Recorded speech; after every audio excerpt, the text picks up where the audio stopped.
গান লেখেন। এটা ইন্দ্রনীল বলতে পারবে। বলো না 1 মিনিট কি করে গান গান হয় আমাদের।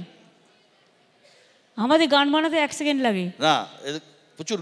একটা গান শোনাও তো। ইন্দ্রনীল, আমরা কি করে গান গান তৈরি করে দেখাও।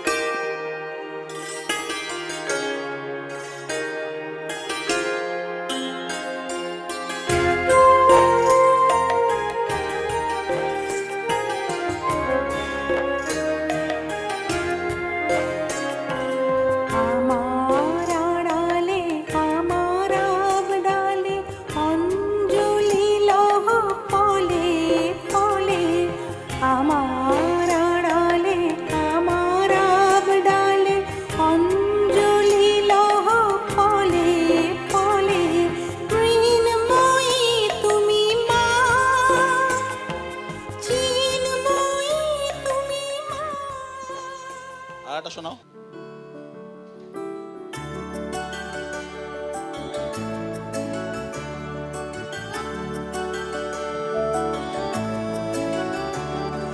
মাটির ছোট্ট কুটিরে আমার স্বপ্ন দেখার গভীরে, মাটির ছোট্ট কুটিরে আমার স্বপ্ন দেখার গভীরে, ঢুকে পড়েছে চাঁদ, ঢুকে পড়েছে চাঁদ, ঢুকে পড়েছে চাঁদ, ঢুকে পড়েছে চাঁদ।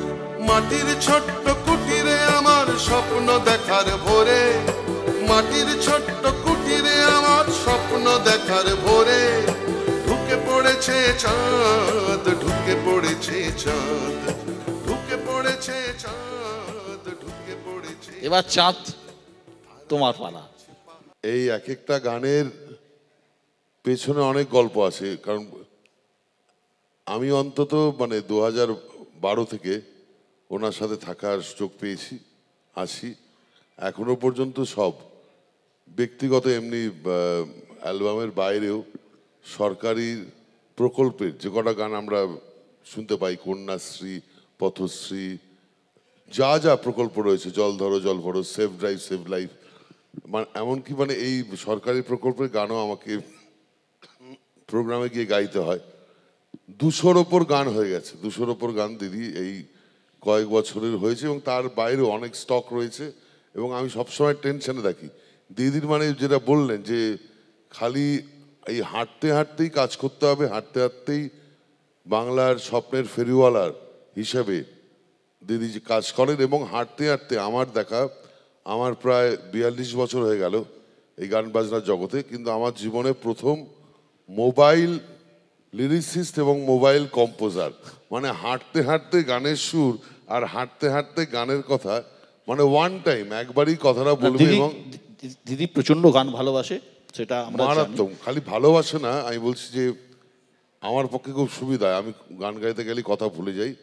দিদির কিন্তু একদম লেটেস্ট গানের মিউজিক পর্যন্ত মুখস্থ, এবং কোনো সুর একটু এদিক ওদিক করা যাবে না। এবং সত্যি অবাক লাগে, এক এক দিন 3টে-4টে মিটিং করার পর বিভিন্ন জেলায় ওরকম 1 ঘন্টা 1.5 ঘন্টা করে মিটিং করছে, 6 ঘন্টা 7 ঘন্টা মিটিং, তার সঙ্গে 5 ঘন্টা 6 ঘন্টা গাড়িতে ট্রাভেল করার পর ফিরে এসে হয়তো একটু চা খেলো, খাবার তো এমনি খান না উনি। ওই চা খেতে কিন্তু আমরা ভাবতেই পারছি না যে আমরা ভয়ে রয়েছি, আবার কি বলবে, আবার কোন কাজ আবার পাবো। অধিকাংশ সময় আমরা একসঙ্গে থাকি, কিন্তু তার মধ্যে দিদির মধ্যে এই যে চেঞ্জ, বড় মুহূর্তেই বলা ইন্দ্রনীল একটা চট করে গানটা দেখে নাও তো, এইভাবেই দিদি গান করে। এবং আমি একজন অ্যাজ এ মিউজিশিয়ান, আমি চাই, আমি দিদিকে বলি দিদি তুমি আরও গান করে যাও। কিন্তু দিদির হলো রাত 2টোতে বলে না, সিরিয়াল দেখার পর অনেক কাজ, তখন হয়তো গান নিয়ে হয়তো ভাবলো, এবং তখনই গানটা সঙ্গে সঙ্গে দিদি নিজে গেয়ে পাঠিয়ে দেয়, এবং এটাই হবে ওটা হবে। এবং আমি হারমোনিয়াম কোনোদিন বাজাতে শিখিনি, কিন্তু দিদি আমাকে স্কেলও বলে দেয় যে এটা হবে না হবে। এবং দিদির গানও আপনারা যদি পারেন, জানি না আজকে গাইতে পারবেন না এত কাজের মধ্যে, সুযোগ পেলে বিশ্ব একদিন গাইও। কি ধরনের গান আপনি শোনেন? প্রথমত কি ধরনের গান আপনার শোনা হয়? আমি সব গান, আমি যত আগে আমরা অনুরোধের আসে শুনতাম, সব গান আমাদের মুখস্থ। সন্ধ্যা দিয়ে আমার কাছে গান শুনলেন, সন্ধ্যা দিয়ে হঠাৎ মাঝে মাঝে ফোন করতেন যখন বেঁচে ছিলেন, আমাকে একটা গান শোনাতে হবে। আমি বললাম সন্ধ্যাদি তুমি গীতশ্রী, তুমি আমাকে বলছো গান শোনাতে? সে সন্ধ্যাদি 1/2 ঘন্টা হয়ে গেছে, 1.25 ঘন্টা হয়ে গেছে, ফোন আর ছাড়ে না। শেষকালে বললো না তোমাকে শোনাতে হবে। তারপর আমি 2 লাইন গাইলাম। সন্ধ্যা দিয়ে আমায় বললো তুমি এত সুরে গাও। আসলে এটা নতুন করে কিছু না, আমরা ছোটোবেলা থেকে রেডিও শুনতাম না, রেডিও শুনতাম এবং আমার বাবার নিজে ছোটোবেলায় রেকর্ড প্লেয়ার ছিল। সুতরাং যত ক্যাসেট যত সিডি বেরোতো, যত রেকর্ড বেরোতো সব নিয়ে আসতো, ফলে ওগুলো শুনতাম, অভ্যাস হয়ে গেছে। একেবারে শ্যামা সঙ্গীত থেকে শুরু করে, নজরুল থেকে শুরু করে, অতুল প্রসাদী থেকে শুরু করে, রজনীকান্ত থেকে শুরু করে, রবীন্দ্রসঙ্গীত তো অবশ্যই, আর আধুনিক গানও সকলের, অনেক গান মুখস্থ একদম পুরো। সে গানগুলো খুব ভালোবাসি। সিনেমা দেখা হয়? এখন আর কোথায় সিনেমা দেখি? সিনেমা কত বড় বড়, 3 ঘন্টা করে সময় লাগে। যেন আমি ফাঁকিবাজ, হয়তো একটুখানি দেখলাম, ওই ট্রেলারটা দেখে নিলাম, দেখে বুঝে গেলাম এদের আসল উদ্দেশ্যটা কী। যদি মারপিট করে আমি পালিয়ে যাই। ছবি আঁকে না এখন? ছবি তো যখন তখন, প্রতিদিনই যেখানেই যাই একটা করে বোর্ড লাগিয়ে দেয়। ছবি আঁকতে কোনো ম্যাটার না, ভেবেও করি না, কিছুই না, জাস্ট একটা হলো হয়ে গেল। সারাদিন কাজের একটা স্ট্রেস, এত চাপ, এটা কিভাবে বার করে দেন? শুধুই হাঁটা? আমার মনে হয় না কিছু, আমি কাজের মধ্যে দিয়ে থাকি এবং ওই যে বললাম রাত্রিবেলা আমি পুরো নানা রকম গল্প শুনি। আগে বাচ্চাদের মায়েরা গল্প বলে বলে ঘুম পাড়াতো না, আর এখন আমি ভালো ভালো গল্পগুলো শুনি। শুনতে শুনতে মনটা ওই দিকে চলে যায়। দিদি, আমার শেষ প্রশ্ন, 2026-এর নির্বাচন আসছে।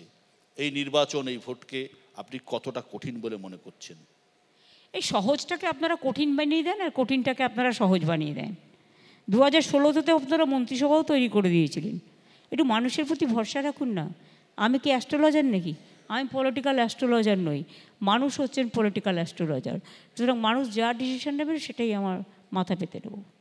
মানুষ যদি আবার মমতা বন্দ্যোপাধ্যায়কে আবার মুখ্যমন্ত্রী হিসেবে দেখতে চায়, মমতা বন্দ্যোপাধ্যায় চতুর্থবারের জন্য সমাবেত প্রতিবাদ। না না, ঠিক আছে, দেখুন আমি যতদিন বাঁচবো আমি কাজ করে যাব। কাজ, যে কোনো কাজই আমার কাছে প্রিয়। আমি রান্না করতেও ভালোবাসি, বাসন মাজতেও ভালোবাসি, উল বুনতেও ভালোবাসি, সেলাই করতেও ভালোবাসি। সব কাজই আমার কাছে প্রিয়, এমন কিছু কাজ নেই যেটা অপ্রিয়। আমার ইতিমধ্যে 130টা বুক পাবলিশড হয়ে গেছে। সুতরাং গানও অনেকগুলো হয়ে গেছে। আসলে ইন্দ্রনীলরা নিতে পারে না, আমি কী করি, আমি হাঁটতে হাঁটতেই শ্যুটটা তুলে দিলাম আমার মোবাইলে, নিয়ে পাঠিয়ে দিলাম, দিয়ে বললাম এবার রেডি করো, হয়ে গেল গান, এই আর কি। আর পুজো আসলে সব এদের, এই অরূপ ববিদের অনেক প্রেশার থাকে না, পুজো আসলেই বলবে এবার থিম বানিয়ে দাও, গান বানিয়ে দাও, এসব চলতেই থাকে। এই করেই জগৎ কেটে যায়। অনেক অনেক ধন্যবাদ দিদি, ভালো থাকুন, সুস্থ থাকুন। 2026-এ আবার জিতে ক্ষমতায় আসুন, পশ্চিমবঙ্গের মুখ্যমন্ত্রী হন। আমাদের অনেক অনেক ভালোবাসা, শুভেচ্ছা রইল। হ্যাঁ, কবিতা শুনবে? কবিতা বলবো? আমার কবিতা মুখস্থ করা আছে নাকি? আমি বই দেখে বলবো না। আচ্ছা, না, বই না দেখেই বলুন, বই না দেখেই বলুন, বই না থেকেই হবে। নিজের বই লিখে কখনো পড়ি না। ঠিক আছে, হবে, হবে না? একটা হবে, একটা হবে, তাহলে বের করতে হবে। আমার কবিতা টবিতা পড়ার অভ্যাস নেই। ওই রবীন্দ্রনাথ ঠাকুর, নজরুল যাদেরটা যা পড়ে এসছি ওগুলোই মুখস্থ। তো যখন বিশ্ব অনেক রিকোয়েস্ট করছে, সেই জন্য সবার জন্য, তোমরা লক্ষ্মীর ভাণ্ডার নিয়ে শুরু করেছিলে, তাই আমি একটা আমার লক্ষ্মীকে ডেডিকেটেড করে দিই আজকের দিনটা। আমার লক্ষ্মী কবিতাটার নাম, আমার লক্ষ্মী মাটির ঘরে তুলসী তলায় থাকে, আমার লক্ষ্মী সবুজ ক্ষেত্রে সোনার ধানে জাগে, আমার লক্ষ্মী শান্তির নিঃশ্বাস দারিদ্র্য জয় করে, আমার লক্ষ্মী বিশ্বায়নে ফিরে আসে বাংলার ঘরে, আমার লক্ষ্মী শঙ্খ বাজায় সমুদ্রের সুরের মতো, আমার লক্ষ্মী মেঘের রঙে উৎসবের মিলিত ব্রত, আমার লক্ষ্মী তুষারের সিন্ধু সবারে করে আহ্বান, আমার লক্ষ্মী ক্লান্তি ভুলে গায়ে জীবনেরও জয়গান, আমার লক্ষ্মী গ্রামে গঞ্জে মাটির ঘরে আলো, আমার লক্ষ্মী মুড়ি পেঁয়াজে শান্তির দুধ ভালো, আমার লক্ষ্মী বিদ্যালয়ে গায়ে সরস্বতীর সুর, আমার লক্ষ্মী গান বাজনায় জয় করে দূর সুদূর, আমার লক্ষ্মী চন্দ্র সূর্য মলিন শাড়ির বাহারে আমার লক্ষ্মীর গায়ে মাটির ধুলো দেখলে মনে হয় আহারে। আমার লক্ষ্মী প্রতিবাদ জানায়, কণ্ঠে তার আগুন। আমার লক্ষ্মী দেশ জয় করে, সবারই বলে জাগুন। আমার লক্ষ্মী দেশ বিদেশে দুর্গমকে করে জয়। আমার লক্ষ্মী প্লেনও চালায়, নির্ভয় দুর্জয়। আমার লক্ষ্মীকে করি কুর্নিশ, অন্ধকারেও সে জোছনা। আমার লক্ষ্মী সবার ঘরে, বিভেদ বৈষম্য মানে না। অনেক অনেক ধন্যবাদ আজকের মঞ্চের জন্য, একদম আইডিয়াল কবিতা। এবং ইন্দ্রনীল, তুমি ধরো একটা ছোট্ট গান দিয়ে শেষ করো।